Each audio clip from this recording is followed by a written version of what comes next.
Hello friends, আরবি special কিচেনে আমার সকল বন্ধুদেরকে স্বাগত জানিয়ে আজকের ভিডিও আমি শুরু করছি। আজ আমি তোমাদেরকে তৈরি করে দেখাবো ডিম ছাড়া নরম স্পঞ্জি সুজি দিয়ে পারফেক্ট কেক রেসিপি। তো তার জন্য আমি নিয়ে নিয়েছি এই কাপের 1 কাপ সুজি, আর একটা মিক্সিং বোলের মধ্যে আমি সুজিটা নিয়ে নিলাম। আবারও আমি আর 1 কাপ সুজি দিয়ে দিচ্ছি, মানে আমি এখানে 2 কাপ সুজি দিয়ে দিয়েছি। আর এখানে নিয়ে নিয়েছি ওই কাপ মেপেই 1 কাপ চিনি। এবার দিয়ে দিচ্ছি আমি সামান্য নুন। তো এবার আমি সব উপকরণগুলো ভালো করে ব্লেন্ড করে নেব। তো দেখো বন্ধুরা, আমি এইভাবে মিহিন করে ব্লেন্ড করে নিয়েছি। তো আমি তোমাদেরকে চামচের সাহায্যে তুলে দেখিয়ে দিচ্ছি কতটা মিহিন হয়েছে। এবারে আমি এগুলোকে একটা পাত্রের মধ্যে ঢেলে নিচ্ছি। এবারে আমি এই কাপ মেপে হাফ কাপ সাদা তেল দিয়ে দিচ্ছি, তোমরা সাদা তেলের জায়গায় বাটার ইউজ করতে পারো। আর দিয়ে দিচ্ছি ওই সেম কাপ মেপে 1 কাপ টক দই।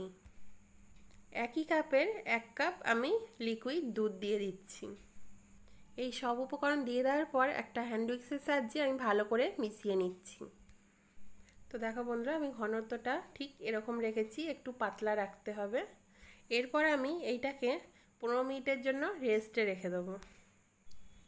ততক্ষণের জন্য আমি এরকম একটা স্টিলের পাত্র নিয়ে নিয়েছি। তো এটার মধ্যে আমি সাদা তেল ভালো করে মাখিয়ে নিচ্ছি। আর এই বাটি মেপেই আমি একটা কাগজ কেটে নিয়েছিলাম, সেটাকে আমি বসিয়ে দিই। তো ওই কাগজটার মধ্যেও আমি একটু তেল মাখিয়ে দিলাম। অন্যদিকে আমি গ্যাসের মধ্যে একটা কড়া বসিয়ে দিয়েছি। তো দেখতেই পাচ্ছ আমি একদম লো করে রেখেছি। এর উপরেই এই কড়ার মধ্যেই আমি একটা স্ট্যান্ড দিয়ে দিচ্ছি। তো এটা গরম হওয়ার জন্য আমি কড়াটা চাপা দিয়ে কিছুক্ষণের জন্য রেখে দিচ্ছি। অন্যদিকে 15 মিনিটের জন্য আমি যে রেখে দিয়েছিলাম ব্যাটারটা, সেটা আমি খুলে নিলাম।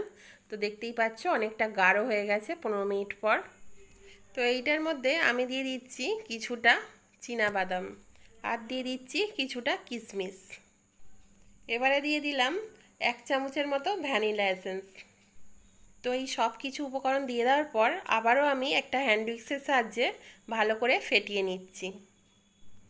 এবারে আমি এর মধ্যে দিয়ে দিচ্ছি হাফ টেবিল চামচ বেকিং পাউডার।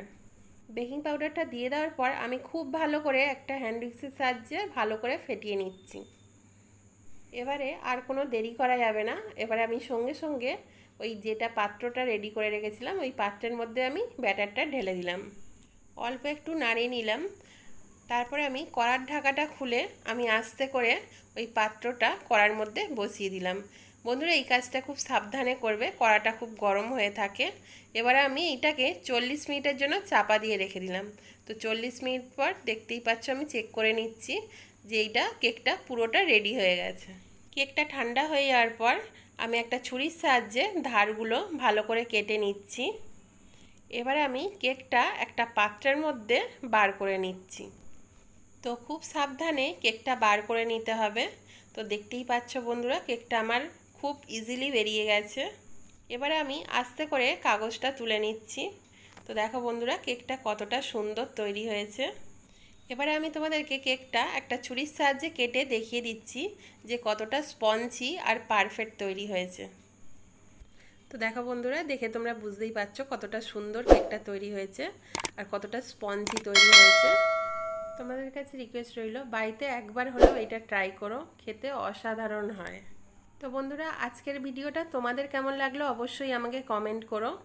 ভালো লাগলে লাইক শেয়ার করে দিও, আর প্লিজ আমার চ্যানেলটা সাবস্ক্রাইব করে আমাকে সাপোর্ট করো, আমার পাশে থেকো। আর পাশে থাকা বেল আইকনটা ক্লিক করে অল নোটিফিকেশান অন করে দিও। আগামী দিনে আরও নতুনত্ব রেসিপি দেওয়ার চেষ্টা করব। আজকের মতন এই পর্যন্তই, দেখা হচ্ছে পরের রেসিপিতে। সবাই সুস্থ থেকো, ভালো থেকো।